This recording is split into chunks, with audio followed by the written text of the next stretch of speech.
Autumn is in, colored leaves falling within. Yellow and brown is most we see. Green and red are beyond the sea.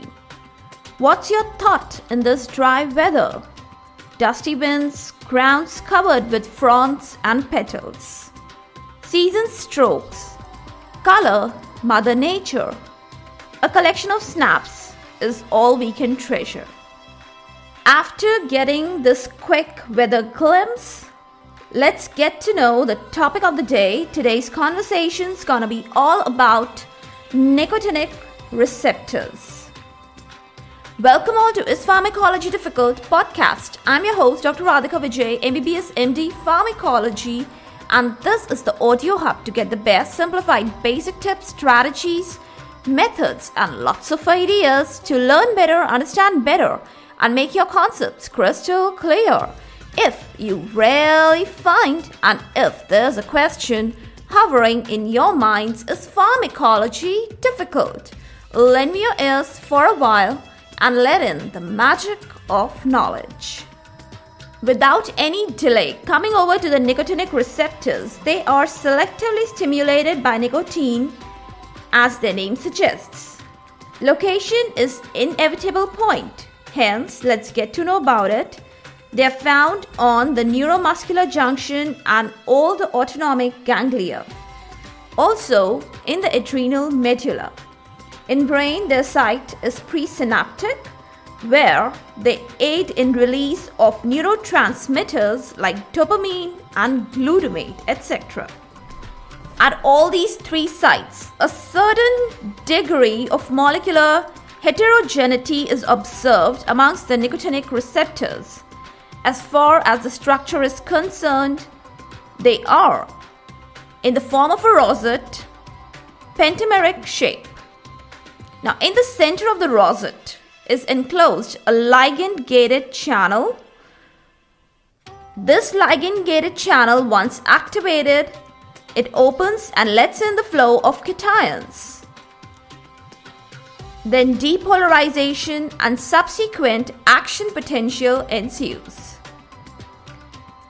Now, we can identify two important nicotinic receptors, and the basis of their differentiation is the criteria of location, agonists, antagonists, etc.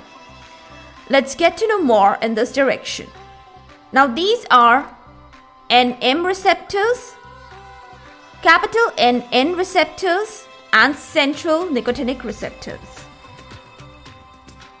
Let's get to know first about the NM receptors. Mind it, the M is in subscript.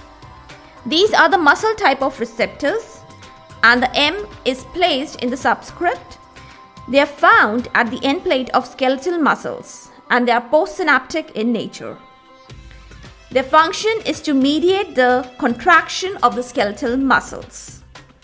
The transducer mechanism involves the opening of the cation channels, especially the cations involved are sodium and potassium.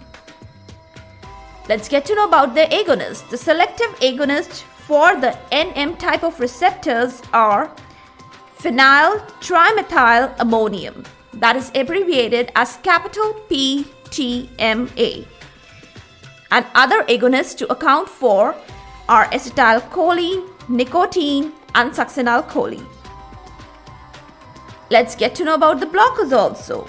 For this type of NM receptors, the blockers are dextrotubocurarine and alpha-bungarotoxin. These are the most important points and features about the NM type of receptors. The other type of nicotinic receptors are capital NN type of receptors.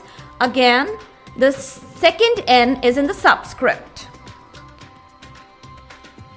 First of all, to start with, let's get to know their location. The site is at all the autonomic ganglionic cells. I mean both sympathetic and parasympathetic autonomic ganglionic cells. They're also found on adrenal medulla. Now, for your kind information, I want to tell you that adrenal medulla shares the same origin embryologically as that of the ganglionic cells. Okay?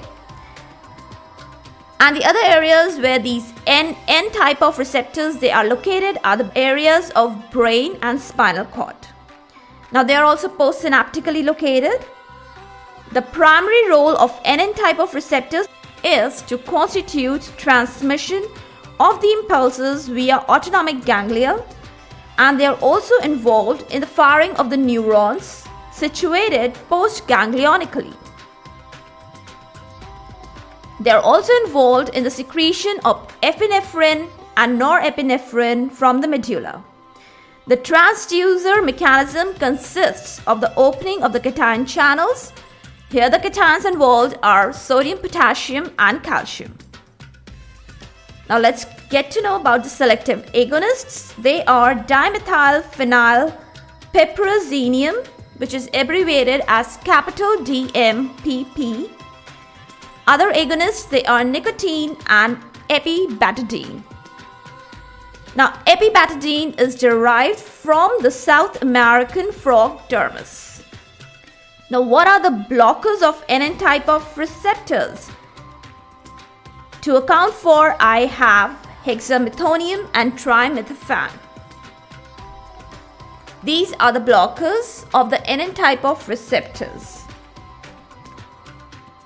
Now, with the swift and expeditious oeuvre of nicotinic receptors, I have given the game away all about the acetylcholine receptors, both muscarinic and nicotinic. Abutting today's talk will be the actions of the acetylcholine via these receptors, that is via the muscarinic and the nicotinic receptors. For all the updates and latest episodes of my podcast, do visit www.ispharmacologydifficult.com, where you can also sign up for a free monthly e-newsletter of mine. It actually contains a lot of updates about medical sciences, drug information updates, and my podcast updates also.